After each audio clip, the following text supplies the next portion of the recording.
Hello YouTube, it is Atticus and welcome to my Dark Elves unit guide for Total War Warhammer 2. This is a passion project of mine I've been wanting to do for a while, for anybody who's a fan of the DRUCHIL. So a little bit about my channel. I specialize in Dark Elves. I know both the lore and I've put a lot of time into learning their gameplay on Warhammer 2, on Total War. So yeah, I wanted to find my specific niche, in the market here, something that was kind of unique since there's a lot of different casters. So I thought I would specialize in just one race, a race that I I'm very passionate about and I like. So in this guide, what I'm going to do is I'm going to just run through the Dark Elf infantry units. This guide will just, instead of making one massive guide that would break down both, cav, lords, hero choices, lore of magic, strategies, tactics, and all that, I'm going to break down these guides into little bite-sized intervals to make it a little bit more accessible for people who don't have several hours to dedicate to these guides. So in this one, we're just going to be reviewing the DRUCHIL's infantry, specifically their ground forces. We're going to look at what it is that they do, some of their attributes, their cost, and just just to make you familiar with what the Dark Elves bring to the table on Total War Warhammer. So with that being said, let's go ahead and just jump in it. So let's go ahead and start with the strengths of the DRUCHIL. So some of the strengths that you'll see with the Dark Elves, for one, is that they're versatile, and they have very strong infantry. I would argue some of the best infantry in the game.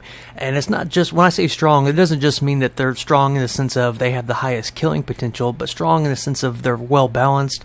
You have units for every matchup.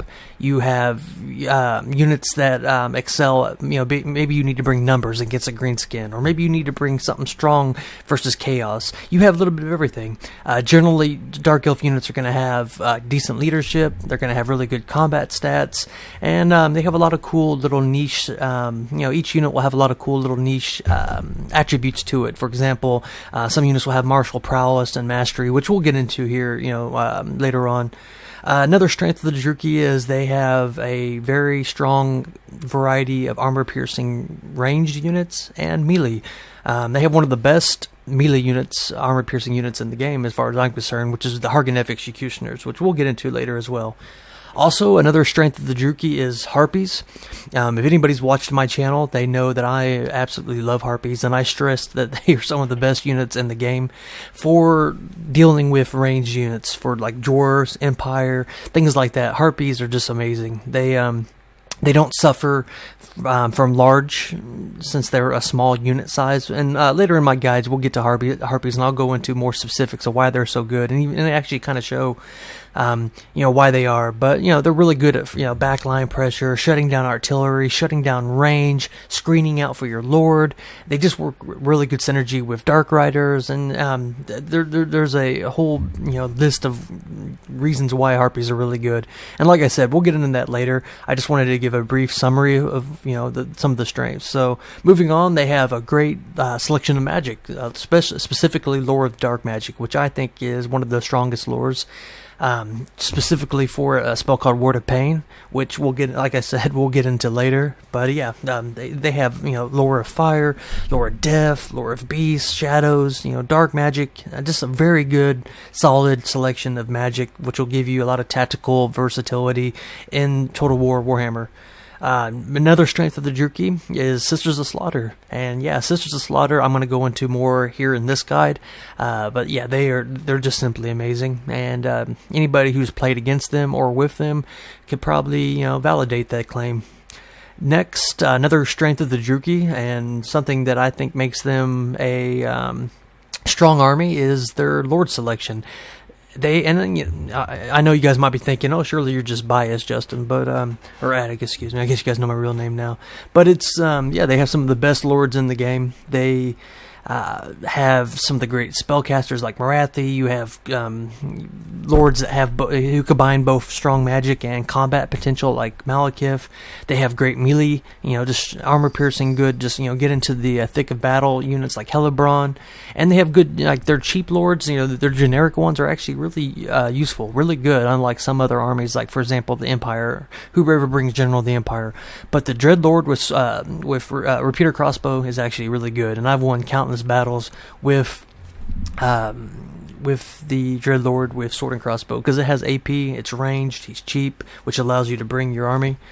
Next, another strength of the Druchi, and one of the most defining ones as far as I'm concerned, is the murderous prowess and mastery race talent that the Dark Elves get. And we're going to go into detail what that is too for anybody who's not aware. So let's go on and move on. So let's go ahead and just actually start with that. So what is Murderous Prowess? So for anybody who doesn't know, Murderous Prowess is an ability that many Dark Elf units have, giving them bonuses after a certain threshold of damage to the enemy has been reached. Some units have Murderous Mastery, which is a more powerful version. So what does that mean, guys? That means, as Dark Elves, when your units are engaged in combat, the more damage that they inflict on their enemy will proc either Murderous Prowess or Murderous Mastery, depending on which unit you have. And once this happens, it gives a certain it gives a benefit to your units, which, like I said, we'll get into here shortly. Murderous Prowess will give you a plus 15 to leadership, which is really helpful, especially at the end game, because you guys got to think about it. When you're, engaged in combat, usually when your units are starting to fail or, starting to take damage, that's when your leadership's usually most threatened. So having that plus 15 leadership when it does proc is very helpful, and it could really, turn the battle or turn the course of a battle. If you, say that you're, losing, all of a sudden Murderous Prowess procs, and then, boom. You also get plus 25% melee attack, which is, just means better chance of hitting. 25% charge bonus, which could come in very handy with units, and this is for your infantry, and this could come in handy with units such as Sisters of Slaughter, who have like 24 charge bonus.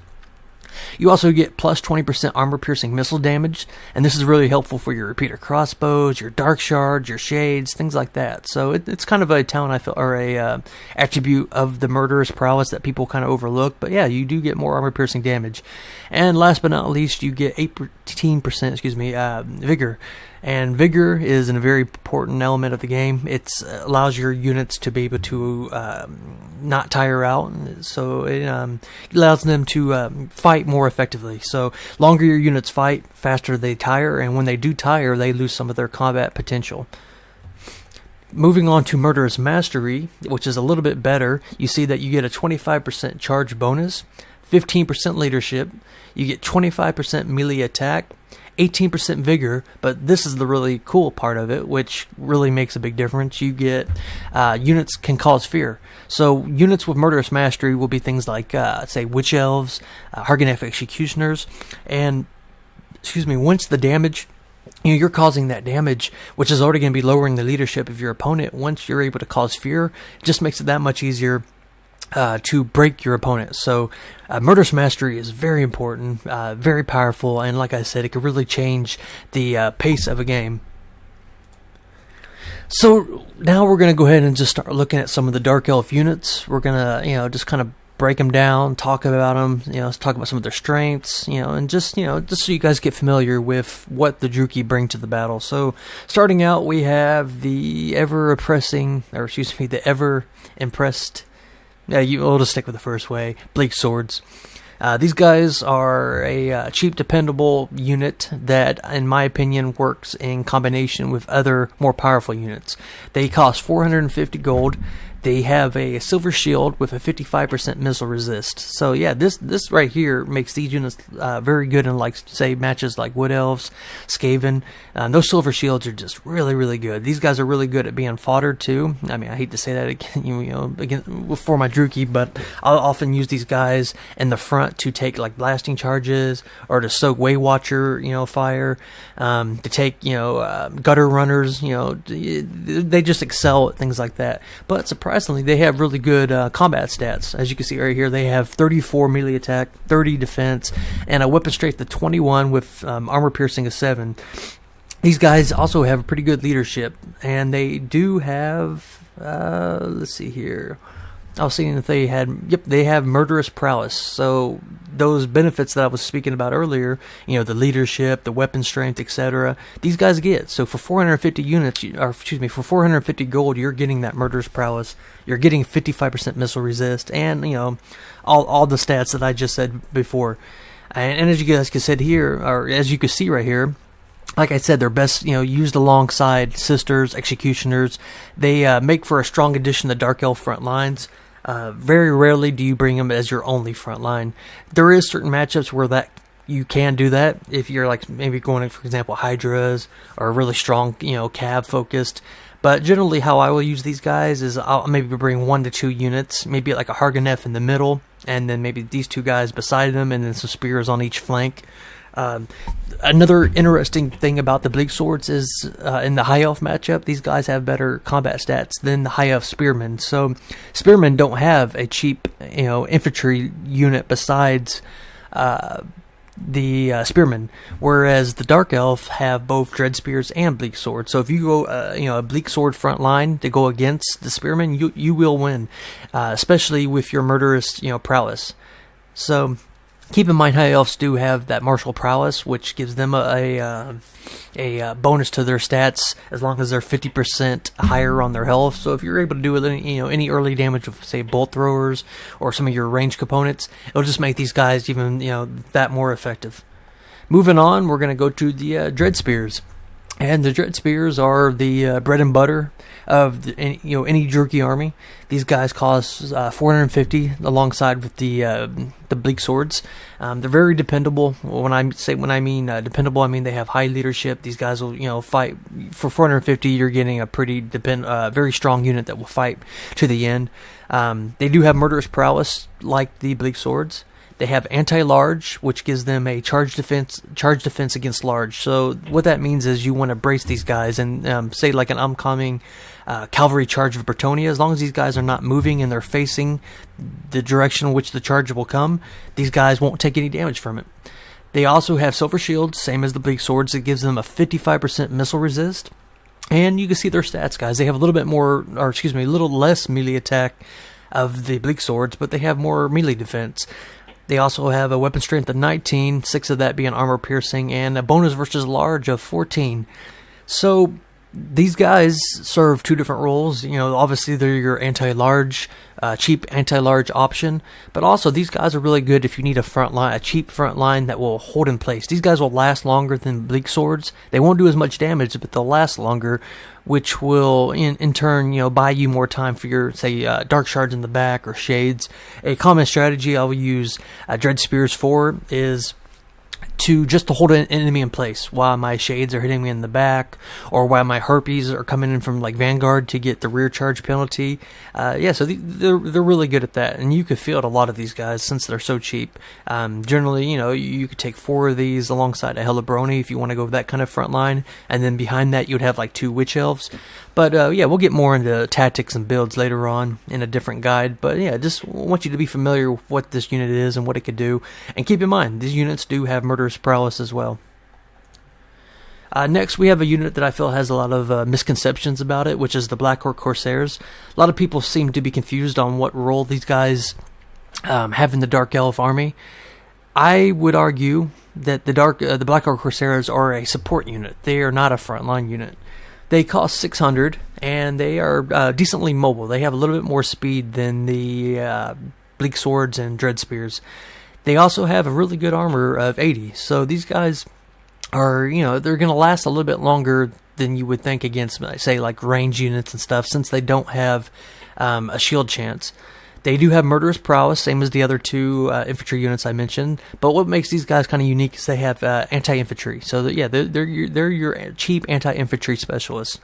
Their stats, they come at 36 melee attack, 28 melee defense, with a weapon strength of 28.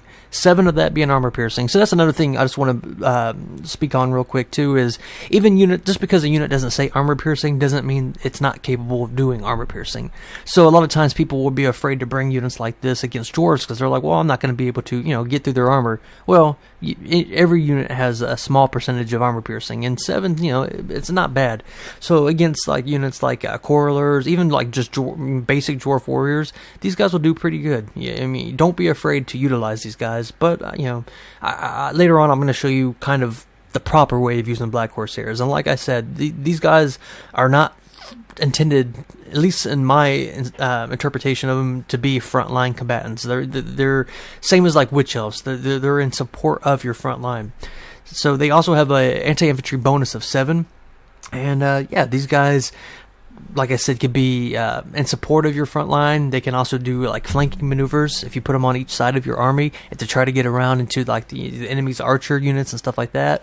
Or if you just mix them in with some DREADSPEARS or some BLEAK swords, these guys will just put that armor piercing damage. They'll be able to chew through the enemy army a little bit quicker. A specific matchup that these guys are good at would be Skaven, Bretonnian infantry. These guys are really good at greenskins, things like that, and even against like Empire State troops, these guys excel at. Now, I like I said, don't be afraid to bring them against highly armored units, armies as well. So like Chaos or Dwarves. By themselves, they might not do it, but in combination with another unit, they'll excel. Moving on, we come to a really cool unit of the Dark Elves, something that is a really powerful tool at your disposal if you're a DRUCHIL player, and that is the Witch Elves. These guys cost 800, and they're your glass cannons. What makes these units unique and what's really cool about them is they have, for one, Murderous Mastery. And if you guys remember, Murderous Mastery is the one that allows you to get fear, and a little bit, it's an upgraded version of a Murderous Prowess. You also get, and this is something I feel like a lot of people don't know, you also get a 20% physical resist with these guys, or with these girls, excuse me. And also you get Frenzy. And for those who don't know, Frenzy allows you to get 12% weapon damage, 8% more charge attack, plus 8 melee attack. Just, that's not a percentage, that's just plus 8 melee attack. So they already have an impressive 38, so put another 8 on that. And also it gives them immunity to psychology. How Frenzy procs, guys, is when your leadership has dropped below a certain amount. Frenzy will, and you'll see units like Marauder Berserkers for Norska, they have Frenzy. It's a really powerful mechanic, and it really gives the Witch Elves a advantage when in combat. And these guys are also anti-infantry specialists. Their most powerful trait, though, the thing that really makes them a threat to your enemy army, is their talent called the Madness of Cain. And the Madness of Cain gives a minus 10% melee attack to your opponent, minus 20% speed, and it also causes the unit that which they're attacking to rampage. And for those who don't know what rampage is, rampage means that your opponent will lose control of that unit. So the AI will just take control of the unit. They'll just attack whatever they, the closest thing to them. And while that rampage effect is on them, you can't control that unit. So it's very powerful. I like to use these things, these Witch Elves, in combination of, say, like a Blackguard. And like, say you're going against like the Bretonnia, and your opponent is cycle charging you. What I'll do is I'll put Witch Elves right next to the Blackguard and NAGGAROND, and say like a Grail Knight Guard or Grail Guardian units will come in. The Witch Elves will rampage them, and all of a sudden now those units are just going to stay put and fight Blackguard, which will just allow you to just devastate them. Also, it's really good at Lord sniping. So if you have like a fragile Lord, keep one unit of Witch Elves next to your Lord. Say your opponent tries to goon squad you or try to Lord snipe you, hit him with the Witch Elves, and all of a sudden your opponent just lost his ability to control his Lord, which will allow you to snipe at your leisure. So it's a really good deterrent. It keeps your opponent having to play really careful, and one bad rampage could, dictate the course of the game, make it really cost you a game if you're not careful about it. So yeah, Witch Elves, they're not a frontline unit, guys. They're just like the Black Oak Corsairs, they're used in combination with other units. They're support units. So, a typical formation that you would use for Witch Elves would be, maybe 4 DREADSPEARS. But behind those DREADSPEARS, you would put, each of them spaced out. You would put maybe 2 Witch Elves, and the idea would be that the DREADSPEARS would take the initial charge. They would be taking the attacks of the enemy units, while your Witch Elves would be behind that, both applying their rampage, which will debuff them, and also doing the Madness of Cain. And they had the infantry bonus of 8. Melee attack of 38, melee defense of 26, and a really whopping weapon strength of 32. 8 of that being anti-infantry. So yeah, these guys will just chew through, especially lowly armored units. Really good. They're a real blast to play with, and then you guys will see.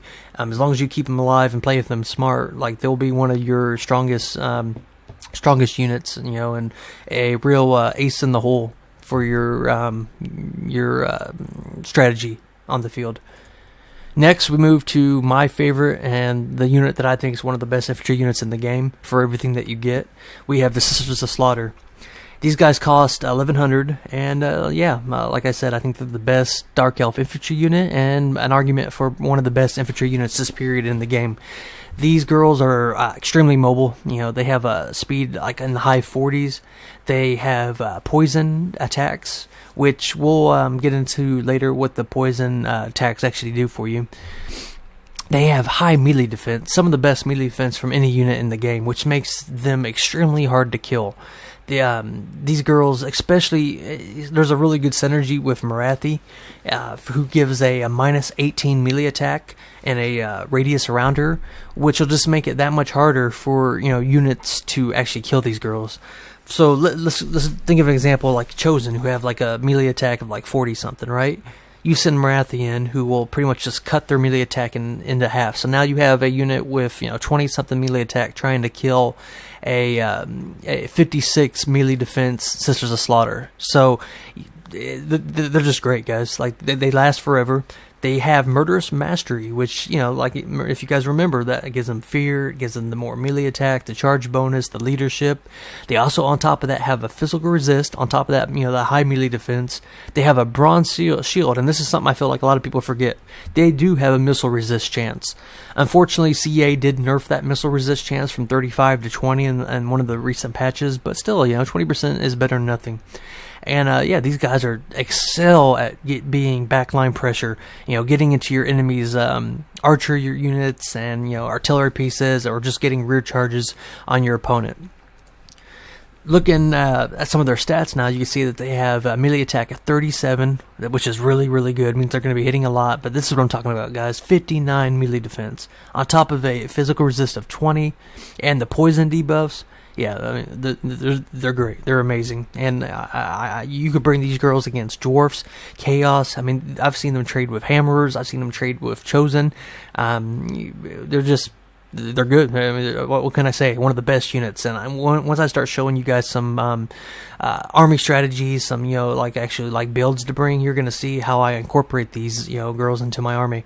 They have a very high weapon strength of 38, and they have 11%, or not 11%, excuse me, 11 of that being armor piercing damage. So surprisingly good against armor.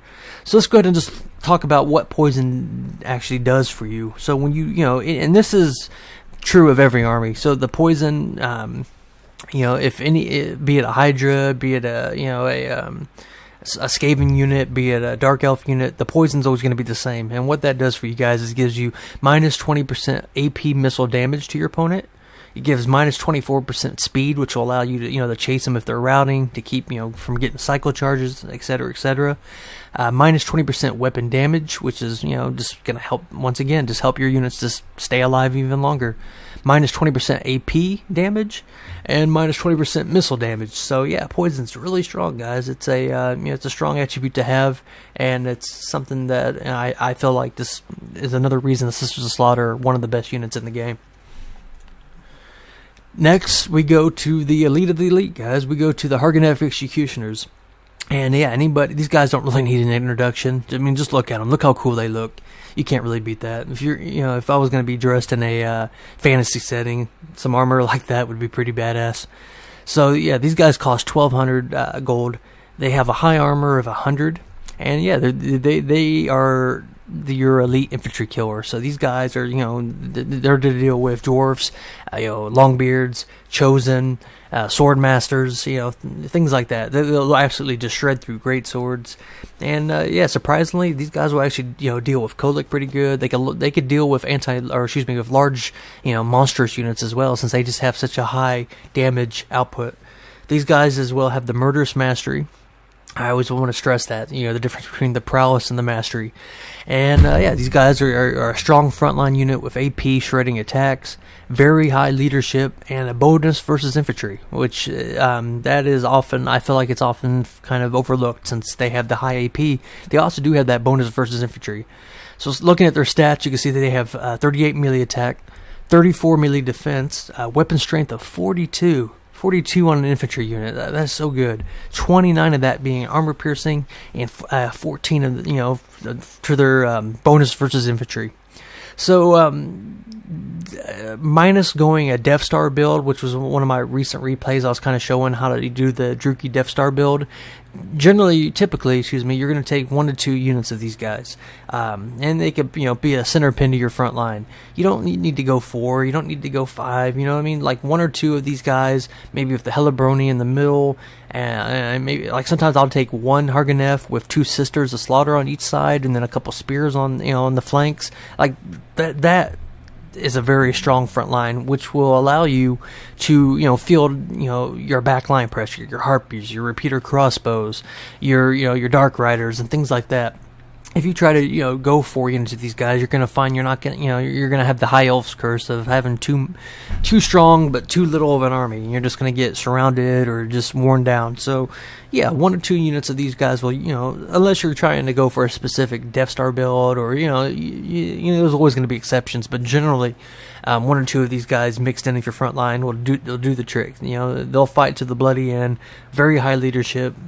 And very little things can stand against them, guys. Even, chosen with great weapons. The chosen with great weapons might beat these guys. They won't beat the Blades of the Blood Queen, but they'll give as good as they get. And your chosen of great weapons will be, killed, almost equal to what they would do to these guys. But how you could balance that out too is, once again, using either the Witch Elf, what's it called, the Hag Queen. Which will give -6 melee attack. Mix one of those on foot with your Harganeth Executioners, or Morathi for that -18. We'll get into more like Morathi later and why she's just amazing with the Chanting Beauty debuff and the Heartrender sword. But yeah, there's a lot of good synergy with Morathi and the Hag Queen, which like I said, we'll get into more later. So just keep that in mind, guys. Next, we move to the cream the crop, is that how you say it? The Blackguard and NAGGAROND. And these guys are your elite anti-large, the Harganeth Executioners with halberds.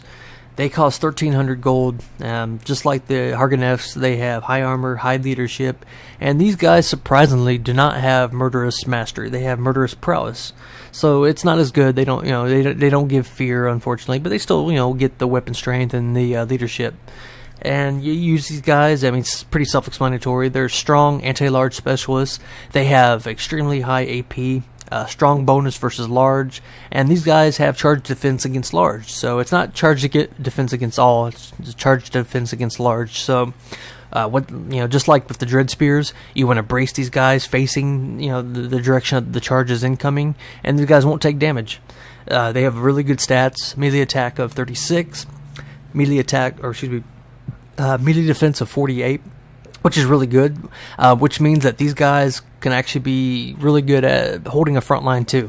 A lot of times use these guys against, like, say, Vampire or Bretonnian, and they could both deal with the infantry and the cavalry, since you can't usually afford to go DREADSPEARS alongside these guys. If you just have these as your front line, supported with maybe some Witch Elves or Black or Corsairs mixed in, you can, that is an option available to you. But look at that weapon strength, 44, guys. 30 of that being armor piercing damage, and Yeah, 24 bonus versus large. So any cav, any monster unit, any lord on a mount, anything that wants to tangle with these guys is going to get, just destroyed within seconds. So Blackguard are really good. And they look really cool too. So, now we're going to look at some of the regiments of renown for the infantry, specific, the Dark Elves. And, they have 3, I believe, for the Dark Elves. And, each one has some kind of cool traits to it. Some of them, and some of the other races are kind of just boring. They just get the gold chevrons. But, luckily, the Dark Elves have some cool traits. So, let's go ahead and start out with the Hellebroni. So, the Hellebronis, they're, what makes them unique is a couple things. First off, they cost 700 gold, and I consider the Hellebroni, I'd say in maybe like 80% of my matches and my builds, the Hellebroni will be the center pin of my army. And what the center pin means is it's the middle unit. It's the unit that is the bulk and the shield for which everything will crash on. These guys will be in the dead center, and everything else will be built around them. They're simply just a hold, keep things in place, and just allow my other units to, work more effectively. So these guys have expert charge defense, and this is not charge defense against large. This is expert charge defense, which means as long as these guys are braced, they take no damage whatsoever from infantry, from cavalry, from monsters, whatever. So that's pretty powerful, guys. So if you're playing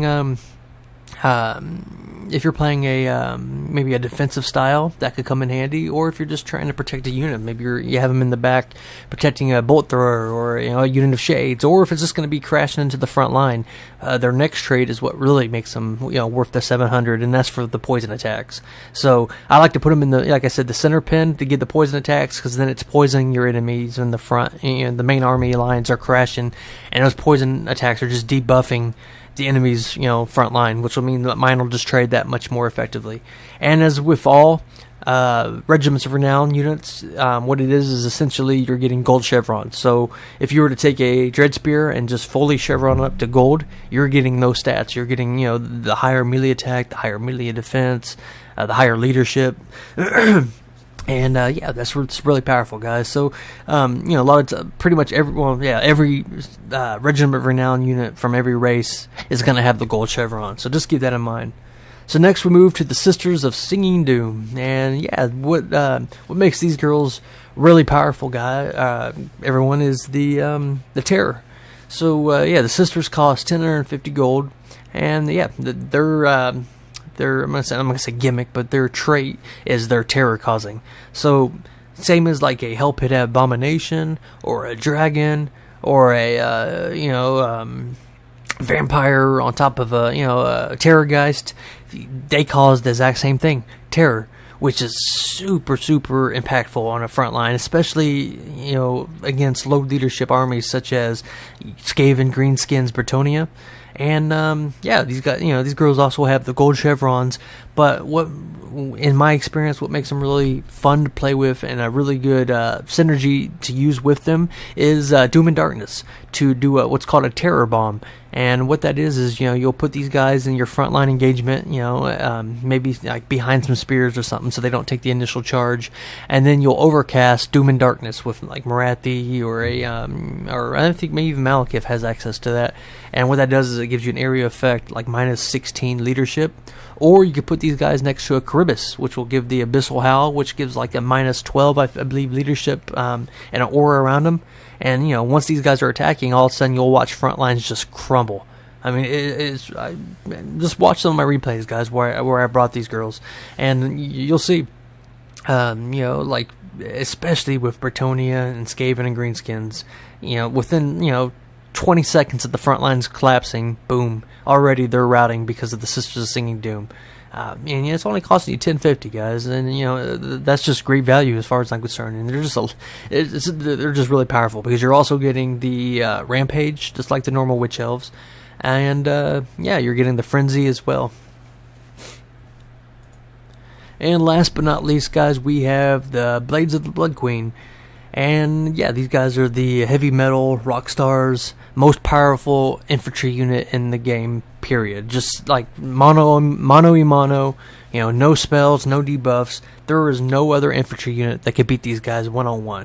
Yeah, they're the most powerful, and they also have one of the coolest traits that you could get with with the most powerful unit in the game, which is the Guardian trait.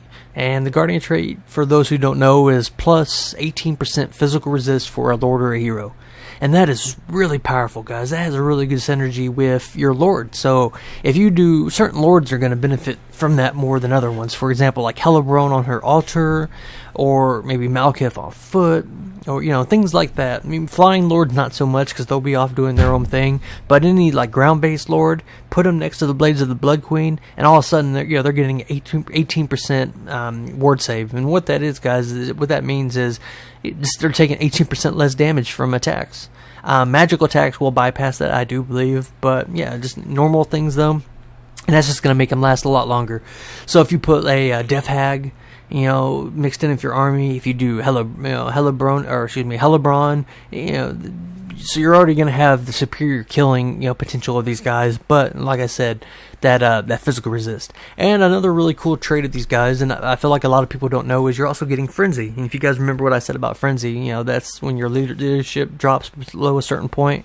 It's going to give you, you know, fear. It's going to give you like a +8 melee attack on top of their already, you know, outrageously good melee attack, and, you know, just leadership, etc.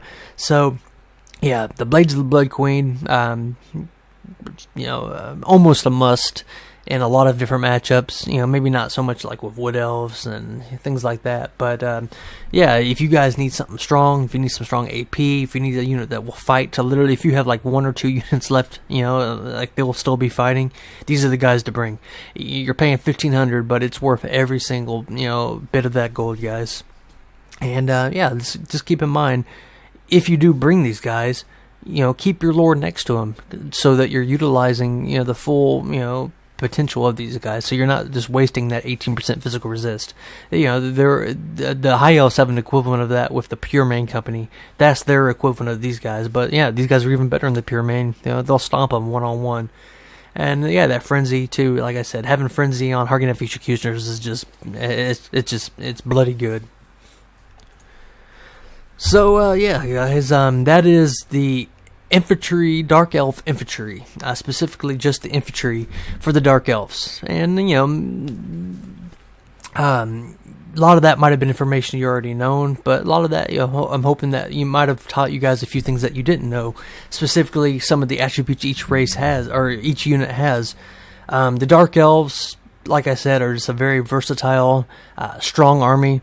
They have a build that will counter pretty much every other race, and they have a number of different builds. They're not just limited to having like, well, I have to bring this one specific way of dealing with Bretonnia, or this one certain build to deal with the vampires. You'll always have 2 or 3, 4, you know, options of dealing with each different race, which makes them, in my opinion, one of the most rewarding and fun races to play because of that.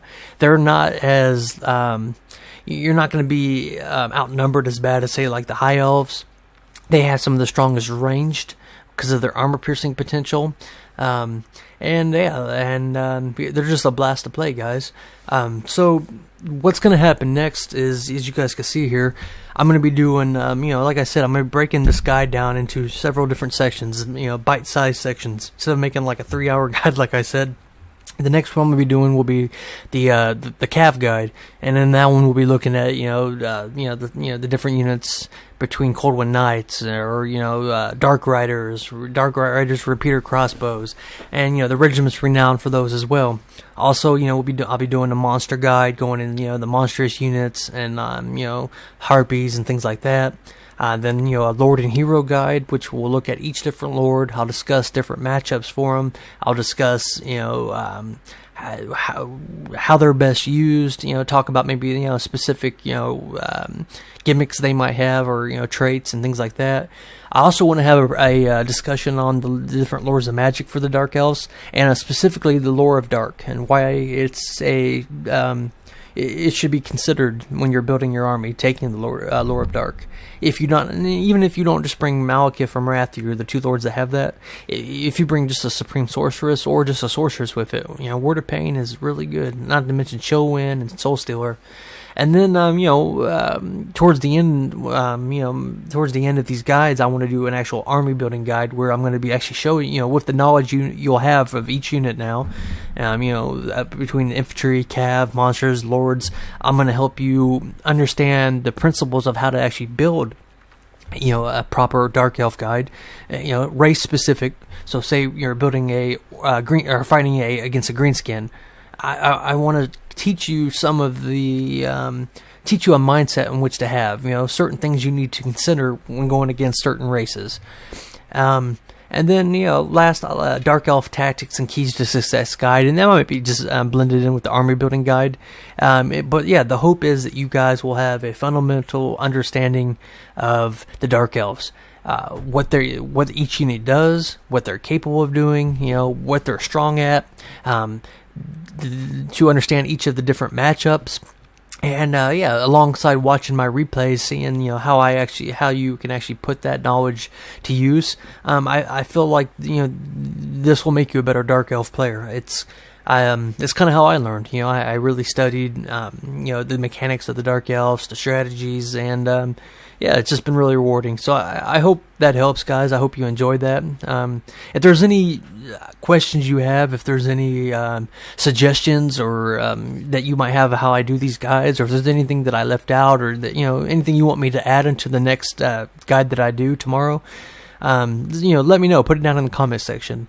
If there's any advice you have about, or any questions you have about any of these units that I discussed here in this guide, let me know. I'll make a point to respond to any comments. And with that, guys, it's Atticus, and I'll see you at the next guide. So thanks, guys. I'll see you later.